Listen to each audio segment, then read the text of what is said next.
쉽고 알찬 뉴스 패키지 지금 바로 배달합니다. 직송 뉴스. 네, 직송 뉴스 화요일은 단독 배송일입니다. 뉴스라이더 백소연 리포터와 함께하겠습니다. 안녕하십니까? 네, 안녕하세요. 네, 제가 모두에 말씀드렸던 원폭 피해자 소식은 잠시 후에 전해드릴 예정이고요. 준비한 첫 번째 소식부터 가보도록 하겠습니다. 네, 오늘 첫 번째 키워드 일명 쓰레기 대란 치킨 게임입니다. 치킨 게임이라고 아시죠? 예, 뭔가 어느 한쪽도 양보하지 않고 파국으로 치닫는 약간 피해를 입으면서 나아가는 그런 네. 모습 아니겠습니까? 올여름 창원시와 환경공무직 노조가 그야말로 치킨 게임을 벌이고 있습니다. 양측이 임금 협상 난항을 겪으면서 노조가 지난 한 달 동안 준법 투쟁에 이어 지난 한 주 동안은 단체로 휴가를 내고 연가 투쟁을 이어버렸는데요. 예. 그 사이 창원시 일부 거리에 재활용 쓰레기가 쌓였고 또 주민들의 불편도 쌓여갔습니다. 다행히 어제부터 노조가 업무에 복귀를 했고 창원시와 교섭도 시작이 됐는데요. 그런데 오늘 오후 노조가 창원시 성산구 환경과를 노동부에 고소했습니다. 오늘 오후에? 네, 예. 창원시 환경공무직 노조 기자회견 장면부터 함께 보고 오시죠.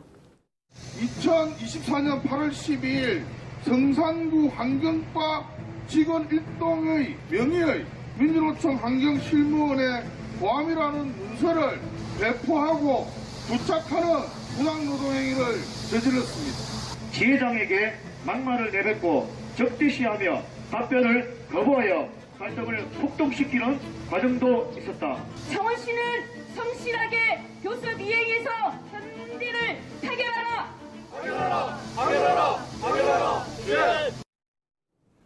예, 오늘 오후의 모습이었고 다행히 교섭을 시작했다라는 앞선 말씀까지 듣고는 네. 갈등의 실마리가 풀렸나 본데 했는데 오히려 더 꼬여버린 것 같고.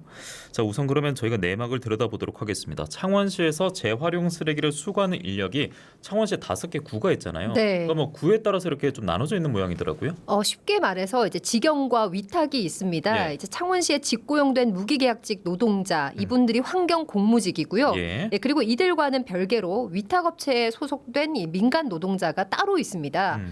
담당 구역도 창원시 성산구와 의창구는 환경 공무직, 그리고 그 외 마산 회원구, 마산 하포구, 진해구 같은 경우는 위탁업체가 맡아서 진행을 하는데요. 예. 그런데 올 초 위탁업체 임금이 건설노임 단가의 70%에서 100%로 30% 인상이 됐습니다. 그러면 재활용품 수거 업무를 하는 분들 중에 환경 공무직이 있고 시 소속, 예. 그리고 환경부가 고용한 위탁업체 소속의 민간 노동자가 있는데, 그렇죠. 그러니까 지금 말씀은 민간 쪽만 올려줬다 이런 얘기가 같거든요. 왜 그랬을까요? 예, 맞습니다. 이제 환경부가 위탁업체 노동자들의 복지를 좀 챙기면서 예. 임금도 같이 올린 건데요. 이후 직영 노동자들이 같은 일을 하는데 우리도 좀 비슷한 수준으로 올려달라. 왜 저기만 올리냐? 네, 예. 임금 인상을 요구하고 나섰습니다. 하지만 창원시가 이제 30% 인상은 현실적으로 불가하다고 밝히면서 이제 갈등이 깊어진 건데요. 예. 이 민주노총 일반노조 창원시 환경공무직 지회 박인수 지회장의 얘기 이어서 들어보시죠. 창원시 생활 폐기물 수집 운반 위탁 노동자들과의 임금 차이를 해소하자는 요구이지 전혀 무리한 요구가 아닙니다. 동일 노동, 동일 임금이 맞습니다. 고용 형태만 조금 다를 뿐 같은 창원시 예산으로 임금이 지급되는 동일 업무 노동자들입니다. 창원시는 본연의 업무에도 바쁜 공무원들을 거짓 선동해서 대체 인력으로 차출, 투입해서 제대로 된 안전교육과 안전보호구 지급 없이 안전의 사각지대로 내몰지 말고 언론 프레이 당장 그만두고 노동조합과의 진정성 있는 성실한 교섭으로 문제 해결에 나설 것을 강력하게 촉구합니다. 네, 잠깐 이제 부연 설명을 좀 드리자면요. 지난주 노조가 이제 단체 연가 이제 투쟁을 벌이는 동안 이제 재활용 쓰레기가 쌓여가니까 예. 홍남표 창원시장을 비롯해서 이제 창원시 일선 부서 공무원들이 직접 수거에 나선 적이 있었습니다. 노조에서는 그 자체가 이제 언론 플레이다 이렇게 아하. 비판하고 있습니다. 야, 그 정도 온도라면 이게 워딩도 앞서 그랬고요. 네. 굉장히 갈등의 골이 깊다라는 것을 우리가 엿볼 수가 있는데, 창원시 입장이 궁금하네요. 직접적으로 어떻게 말을 했는지. 이와 관련해서 예. 창원시에도 정식 인터뷰를 요청을 했습니다만 예. 네, 성사되지 못했습니다. 아, 예. 이 창원시 입장을 다시 한번 정리해 보면 환경공무직은 이제 창원시 소속된 무기계약직이고 호봉제가 적용이 된다. 그리고 이제 고용 안정이나 이제 복지 후생 등의 혜택을 보장받기 때문에 예. 위탁업체와 임금 수준을 단순 비교하는 것은 곤란하다라는 입장을 전했고요. 이 공무원 임금 인상률을 근거로 2.5% 인상안을 제시했습니다. 그런데요. 노조 입장에서 보면은 일은 같잖아요. 네. 일은 같은데 임금 인상률이 누구는 30%고 누구는 한쪽은 2.5%? 2.5%. 예. 이러면 그 심리적으로도 그렇고요. 심적으로도 그렇고 보이는 그 임금 인상률만 보더라도 그 창원시 입장과는 좀 간극이 너무 클 것 같은데요. 네, 이제 그래도 이제 어제부터 노조가 재활용 쓰레기 수거 업무에 복귀를 했고요. 예. 양측의 교섭도 시작이 돼서 이제 뭔가 좀 해결이 되나 했는데 그랬다면서요. 예. 예, 그런데 뜻밖의 감정 싸움으로 이제 불이 붙었습니다. 업무 복귀인 첫날인 어제 이 노조와 일부 구청 직원들 간의 격한 언쟁이 벌어졌고요. 예. 급기야 오늘 노조가 이 앞서 말씀드린 것처럼 성산구 환경과를 부당 노동 행위로 노동부에 고소했습니다. 야, 그리고 지금 화면으로는 성산구 환경과 직원 일동이 민주노총 환경실무원에게 고함 이렇게 좀 글을 남겼는데 네. 뭐 글이 많습니다만 이기적인 행동 잊지 않겠다. 우리는 지쳤고 아프지만 이 분노와 여기까지만 보더라도 갈등의 고를 또 한번 저희가 느낄 수가 있죠. 예, 네. 느낄 수가 있고 참 산 넘어 산이다 싶은데 이런 내막을 뭐 저희 방송을 통해서 알든 아니면 모르든 피해는 고스란히 이제 시민들 목 아니겠습니까? 네, 시민분들 잘 모르시는 분들도 많으셨을 겁니다. 특히 이제 창원시 성산구, 의창구 지역 같은 경우는 하루 평균 48톤의 이 재활용 쓰레기가 배출이 되는데요. 예. 음식점도 많고요, 상가도 또 밀집돼 있고 또 상남시장도 있습니다. 지난 한 달 동안 덥고 습한 날씨에 상인들, 주민들 피해가 굉장히 많았다고 하는데요. 이 성산구 일대 자영업자 두 분의 의견을 이어서 들어보시죠. 우리 집 뒤에 보면 지금 쓰레기 봉지가 5개가 지금 쌓여 있어요. 전단지 배포했잖아, 그죠? 바깥으로 배출하지 말라고. 플라스틱 종류는 계속 모으고 있고요. 박스는 저희가 아파트 사니까 아파트 분리배출이 일요일 하거든. 거기 가서 버렸죠. 날씨도 더운데 지금 많이 쌓였을 거란 말이야, 집집마다. 밖에도 못 내놨을 거야, 아마 벌레나 저것 때문에. 좀 상당히 불편합니다. 가게 쪽에는 분리수거하는 봉지가 있거든요. 가게 옆에 그 마당에다가 그걸 하나하나씩 지금 쌓아가 채워놓고 있어요.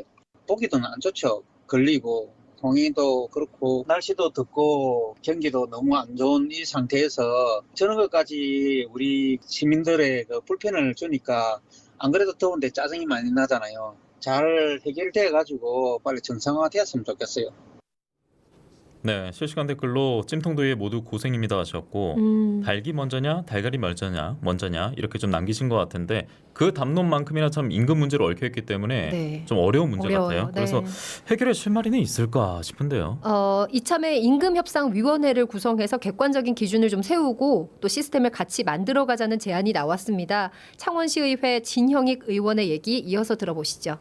노동자 측이랑 창원시가 주장하는 서로 임금 수준이 다릅니다. 그 정부의 최저임금위원회처럼 우리도 이제 조그마한 임금협상위원회를 만들어가지고 노동자 측이랑 그다음 시청 쪽 혹은 이제 공익위원회로 구성해서 한번 임금 수준을 같이 파악하고 정리하는 것도 방법일 거라고 생각을 하고 있습니다. 어제 아침에 더 이상 같은 소속으로 예전처럼 돌아갈 수 없다라고 한 이런 말들이 돌았는데요. 다시 협상 분위기를 개선하는 게 가장 우선이다. 공무직 노동자들이 정상근무에 들어가고 임금교섭은 따로 하겠다라고 한 만큼 정상근무를 잘 할 수 있게끔 홍남표 시장이든 아니면 노사특보든 나서가지고 풀어야 된다고 봅니다. 그래서 주민 피해가 최대한 돌아가지 않도록 집중을 해야 된다고 보고 재활용품을 수거할 때 어떻게 하는 게 좋은지 시스템을 개선하는 방향을 또 시민들과 같이 고민할 수 있도록 이렇게 유도하는 것도 필요하다 생각합니다.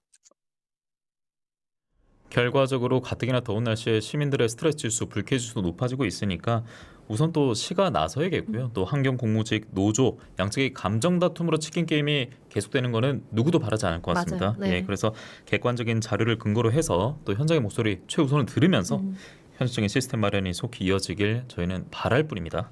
자, 다음 소식 가보겠습니다.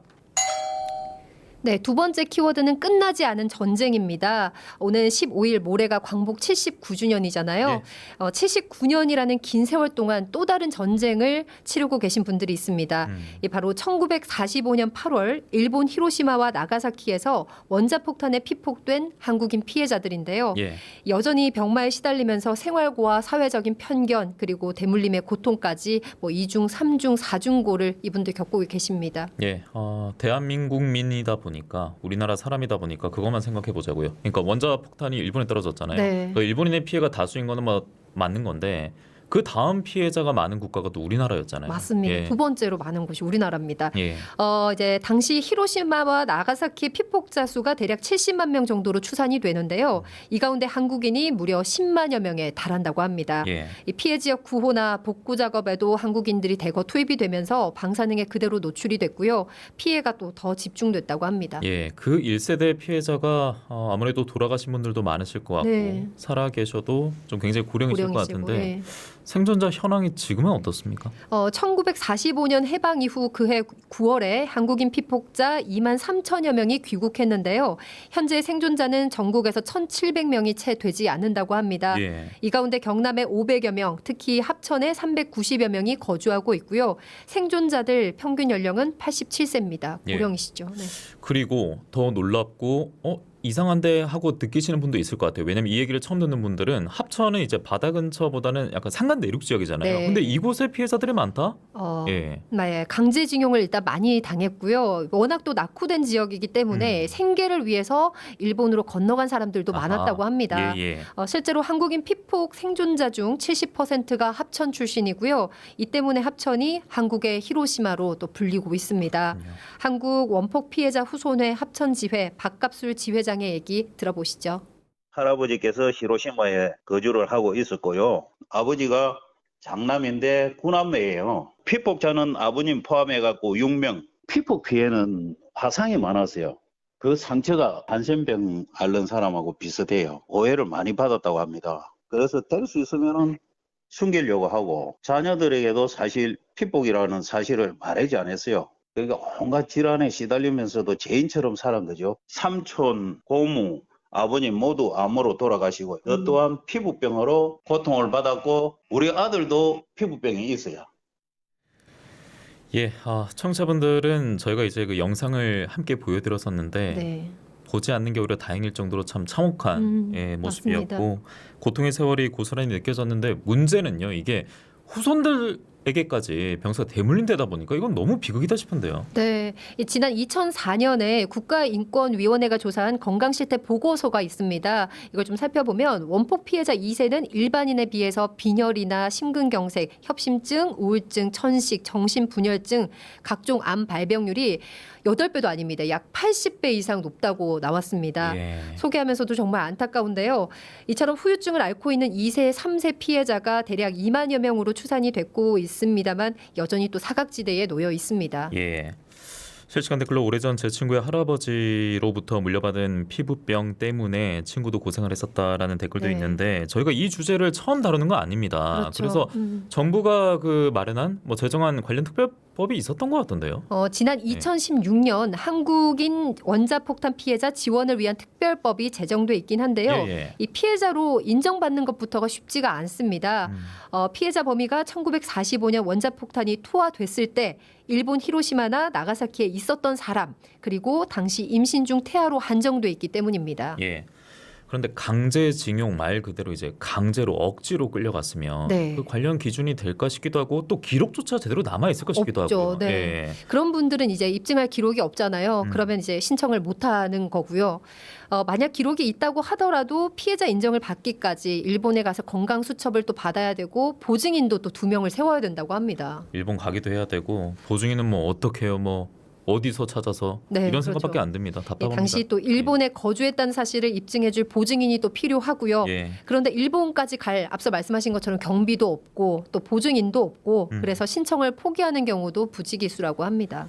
야, 그러면 이게 법 앞에서도 뭐 효력이 발생하기 위해서는 어느 정도 좀 진척이 있어야 되는데 1세대마저도 피해자마저도 이 정도면은 네. 2, 3세대는 그냥 점점점밖에 남지 않네요. 뭐 힘든 정도가 아니라 예. 뭐 아예 대상조차 되지 않으니까요. 그러니까요. 예.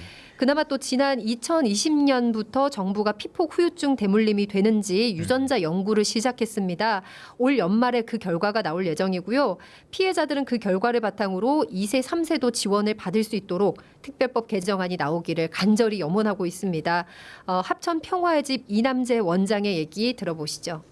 이 원폭 문제는 당대에 끝나는 것이 아니고 2세, 3세에 걸쳐서 질환이 지금도 계속되고 있는데 역사 속에서 지금 사라지고 있는 것이 가장 안타깝습니다. 일본은 정부 차원에서 범국가적으로 지금 히로시마, 나가사키에서 추모제가 열리는 것으로 알고 있습니다. 그런데 우리는 80년이 다 된 지금까지도 피해자 단체, 피해자 지원 단체가 중심이 되어가지고 일본인 그 종교단체가 지어준 유령각 앞에서 추모제를 조촐하게 지금도 하고 있습니다. 이번 79년 그 추모제 때도 정부에서는 그 보건복지부 사무관이 고작 참석한 게 다이고요. 살아있는 역사이고 또 살아있는 박물관인데 매년 그 100여 명씩 돌아가고 계십니다. 그래서 이분들이 그 살아있을 때 역사를 고증하고 증언을 또 녹취하고 보존하고 하는 그런 작업이 필요한데 지금 정부라든지 우리 사회에서 전혀 이 문제에 대해서 관심을 갖고 있지 않습니다. 예, 특별법 내용도 빈약하고 네. 실태 조사도 역시나 빈약하고. 참 목숨을 걸고 이렇게 고향에 왔는데 가난에 또 사회적 편견에 또 그리고 건강하지 못한 몸에 굉장히 안타깝습니다. 예, 끝나지 않은 전쟁이 키워들어 가셨는데 이게 거의 끝나지 않은 방치입니다. 음. 그래서 우리 정부 대응이 너무 소극적이지 않나? 실시간 댓글로도 그런 비판이 이어지고 있고요. 네, 예. 그 배경에는 이제 복잡한 국제적 외교 관계가 숨어 있습니다. 어쨌거나 원폭 투하는 또 미국이 했잖아요. 우리나라 입장에서는 동맹국 미국에 보상을 요구하기도 좀 애매하고 또 일본은 전범국인데 그럼에도 이제 자기네들이 피해자라고 주장하고 있고요. 얽히고 설킨 구도 안에 제대로 대응하지도 못하고 안타까운 세월만 이렇게 흘러가고 있습니다. 무엇보다 피해자들의 눈물을 닦아드릴 수 있는 날이 얼마 남지 않았다는 생각. 맞아요. 예, 누가 나서겠습니까? 예, 정부 차원에서 움직여야겠고요. 특별법 개정안 제정에도 더욱 속도를 내줘야겠습니다. 다음 시간에 이 주제를 다룰 때는 이런 결의 내용이 아니었으면 하는 바람으로 직송뉴스 백시원 리포터 인사드리겠습니다. 오늘 고맙습니다. 네, 고맙습니다.